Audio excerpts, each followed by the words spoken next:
Hello everyone, and welcome to another episode of Spectrum Drama, where we take a look at the hottest posts on Spectrum for the week and give our opinions on them. So before we get started, don't forget that we are running our giveaway for the whole month of June.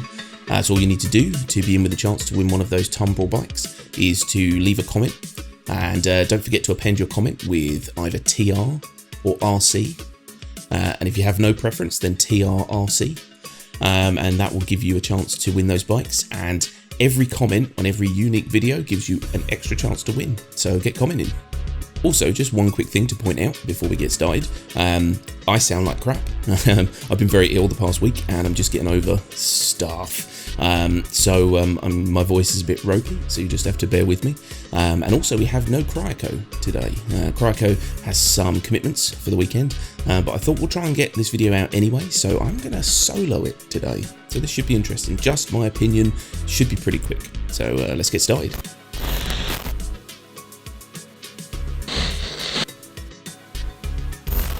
Okay, so first up we've got a post from DA Games, and it says Constructive Criticism for Devs. So there is a video here, it's about 12 minutes long. Definitely recommend you watch it, it is very interesting.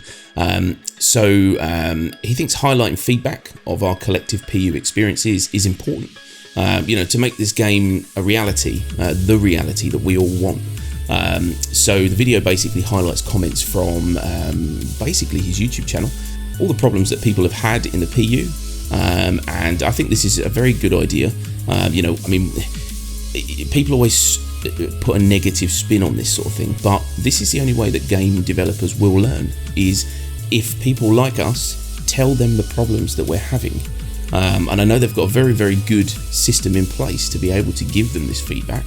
But I feel a lot of the times that you raise a ticket, and it gets looked at. I'm sure it does, but nothing really gets done. If we rise up, then they're more likely to pay attention to their core fan base. So it's a lot of people are saying this is a shameless plug on his part just to get his channel up there, and maybe it is. But at the end of the day, people need to hear from us. And people are flaming him in the comments saying that he is just plugging his video, but he's not. He's basically just highlighting all of the problems in his community, in his gaming community. We have an awesome gaming community at Crying Cow, and let's face it, our Discord is mostly us just ranting about this game. And it's good if we can get that in front of the people that matter. So, I commend you, DA Games, on bringing this out and showing everyone what's going on.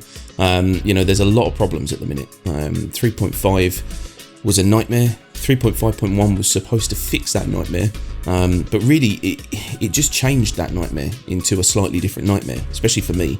I've had lots and lots of problems playing the game, so I just think that maybe they need to take a step back and have a look at how this is affecting the players. Because, bringing out a patch that doesn't work really will turn off a large number of people from this game. So, come on CIG, let's roll out a patch that fixes problems rather than bringing out new stuff, and we're all good. Okay, so next up we've got a post from TK, and it says, got to say it, a tad disappointed with the Origin event. So, I love Origin, I already have everything, save for the 890 jump, because just cannot justify it. Who's he kidding? He has got the money. But basically the whole event was really just for the 300 series. They were trying to sell some 300 series ships. The 350 is obviously available anyway. So there's custom packages now, and you've got these exclusive paint jobs and stuff. But really, yes, we got to play with all of these ships, but this really did feel a little bit like less than an Origin thing and more of a 300 series thing. So that's kind of the point that TK is getting. It does make sense. It was good to be able to to jump into all these ships and play them. It was good to be able to get a feel for the whole lineup. But yeah, it very much was focused on the 300 series, as we see by the trailers and everything. It's very much wanted to just sell the 300 series and push that new customization system. and I don't see that really as a problem. But I do think maybe they should have geared it a lot more towards the 300 with their marketing, because I think it was oversold a little bit as an event. And I'll be honest, it didn't feel much like an event. It was, more like a special offer, we'll call it, rather than an event. What they should have done is they should have done what they did with I'm trying to remember, I think it was just after CitizenCon or something like that, where they basically had all the ship lineups in all the in all of the convention centres. That was an awesome idea, brilliant idea. I loved walking around there looking at the ships. And I think if you'd have put all of the 300 and Origin series ships out, at least it would have felt a little bit more Origin. So I don't know. What do you think? Okay, so next up we've got a post from Noctis, and it says hover mode visual feedback. So he was asked to repost this on Spectrum from Reddit, so that it might be seen by CIG. Very unlikely, but hey, you never know. So he feels the issue with the hovering looking artificial isn't so much a control issue, it's more to do with visual feedback. So the problem is that he's got a video here of the Harrier hovering, and you see just how much effort it is to actually keep that ship hovering. It requires so much thrust and so much force to keep that thing from hitting the ground. It's crazy. And then you take a ship that is vastly heavier, twice the mass of the heaviest Harrier, and then you've got this ship that's just using these tiny little thrusters to keep it up. So basically what he's saying is that there needs to be more visual cues to how powerful the thrust is to keep that thing in the air, and that will bring about a more realistic feel for hovering. Absolutely agree, couldn't agree more.